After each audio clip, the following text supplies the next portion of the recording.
Okay, we've worked our way up to skill 6, which is the law of sines.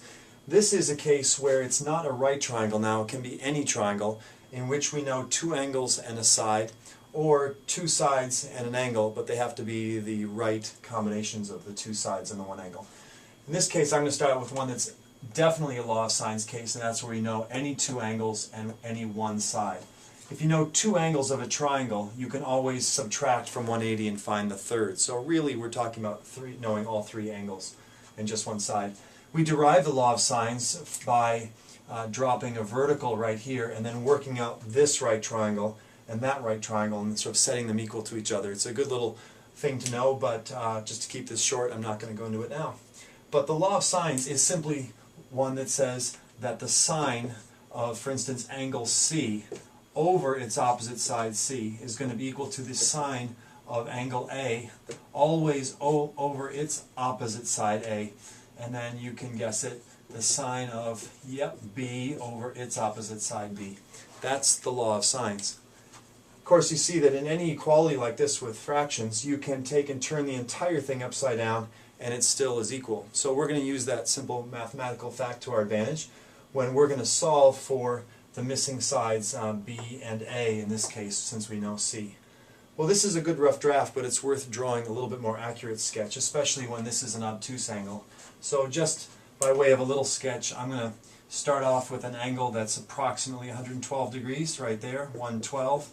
And then if this is angle A right here, that's 112, then I know angle C is 42, so I'll draw that at about 42 degrees. And I'll just continue this, and I'm just going to be able to sneak it in here.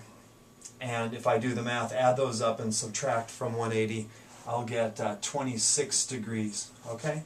So this is A, this is C, and this is B. And I'm looking for missing side right here, B, and then A. And I know that this is length 10. Okay? So by solving a triangle, I just need, in this case, to find those two missing sides. Well, I'm going to set up using the law of sines, the proportion.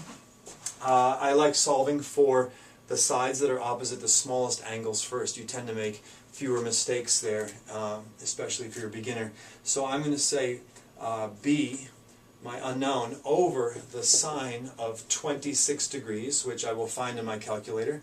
That is 0.44. And that's going to be equal to then the 10 right there over its opposite angle, that's 42 degrees, and the sine of that, 42. And that's, I believe, 0.67.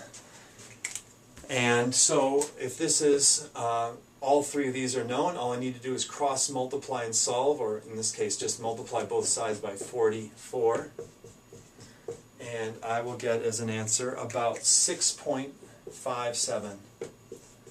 as my length of B. Okay, so this will be approximately 6.57.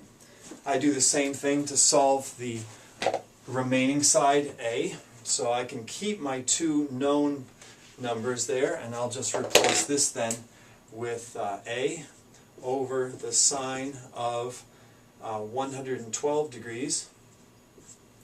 And if I put that into a calculator and do the math, I will get the sine of 112 to be about 0.927. This is 0.927. And then when I multiply both sides by that, I will get an answer of about 13.84. Okay, and then that will be my value for A. So yes, the law of sines is relatively straightforward. You just set up the proportion. Be careful to cross multiply and solve. If you have the unknown in the denominator, be very careful when you solve it. You don't just multiply by the numerator. That's a common mistake for a beginner. Set up that proportion and carefully cross multiply and solve. Okay?